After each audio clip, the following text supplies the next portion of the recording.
temple built with incredible geometric perfection. This is the main structure, and I'm putting a compass here in the entrance exactly on this middle line between the rocks. Look at this alignment. This is insane. It is perfectly aligned to the east-west direction without even a decimal error. I don't understand how such perfection was possible in ancient times. This temple is said to be at least 1,000 years old. In this temple, there are three main structures. I have already shown you the alignment of the main shrine. Now, let's check the second structure. It is interesting because the ancient boulders have marked specific notches in the entrances. And when we put the phone on top of them, the alignment is just perfect. There is no error. This is 0 degrees north, perfect north. I have checked the entire temple structure everywhere, and it is flawless with no errors. This kind of precision can be achieved only with advanced technology. This may seem easy if you don't understand the history of the compass. Today, we are able to see the alignment with perfection to a decimal digit because we use electronic devices. But let's go back 1,000 years ago. Archaeologists and historians say that we used primitive compasses using lodestones or crude magnetized needles floating in liquid. How could the ancient boulders achieve this level of precision without even a 0.01% of error? But there is an even bigger question. It's not how they did it, it is why. Why was such a precise alignment necessary? Why should the main chamber point exactly due east? Look at this picture taken on 21st March last year. This was taken early morning during sunrise. The very first rays of the sun pass through the center of these entrances and will shine into the main chamber. This phenomenon happens only twice a year, on March 21st and September 23rd. Why? What is special about those 2 days?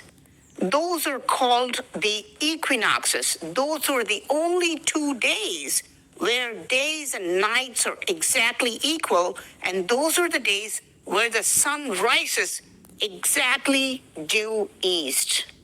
This may be news to you because you may have previously thought that the sun always rises in the east, but that's not true.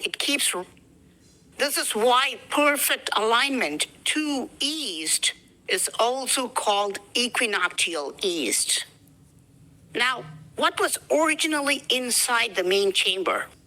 An idol of the sun god Surya, a giant statue made of pure gold and studded with diamonds, once stood inside the main chamber.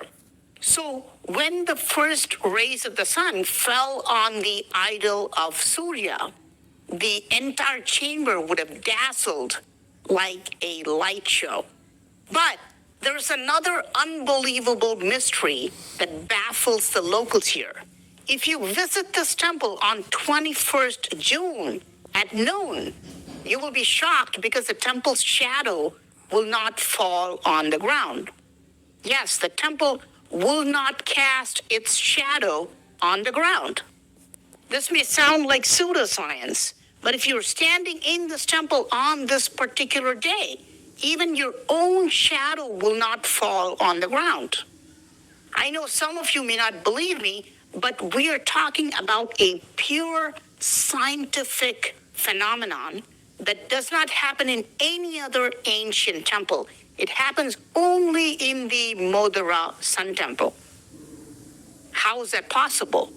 Because this temple was intentionally built on a specific line called the Tropic of Cancer. Now, what is the Tropic of Cancer?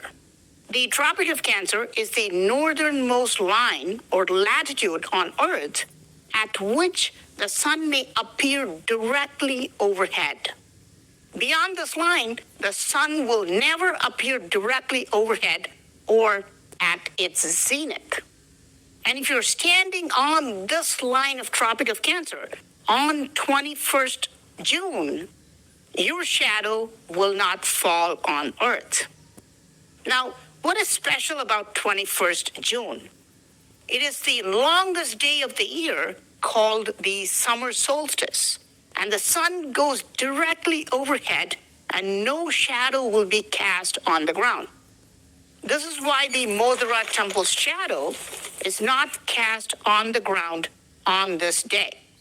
I hope you are understanding the marvel behind this ancient architecture, okay?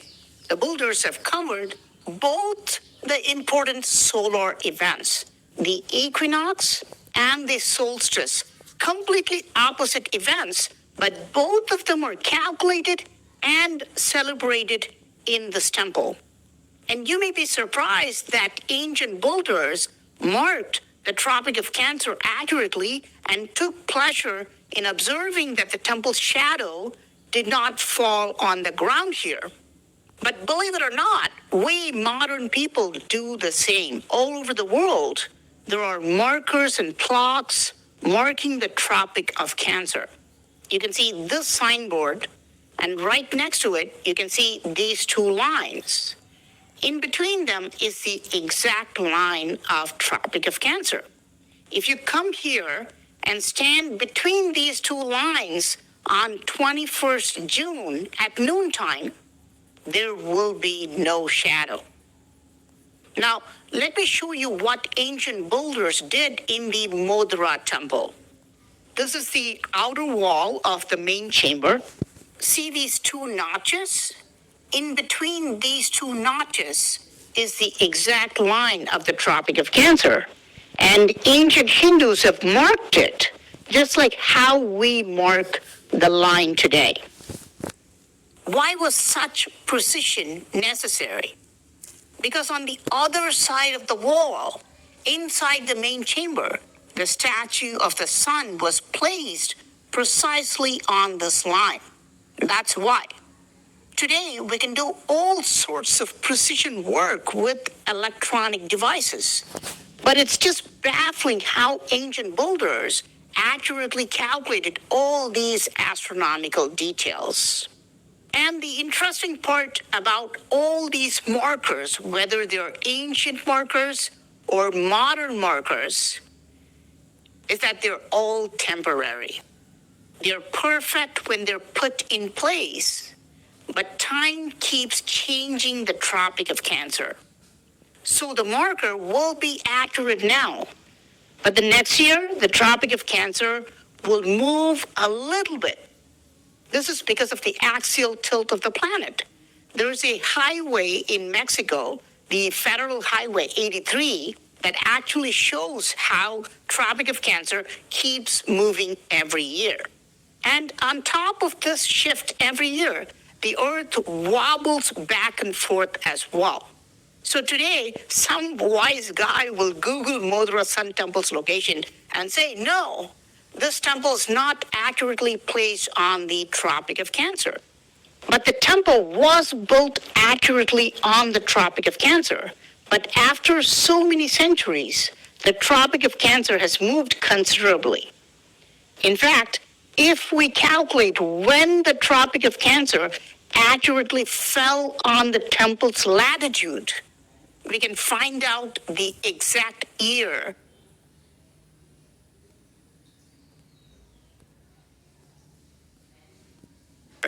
of the temple's construction.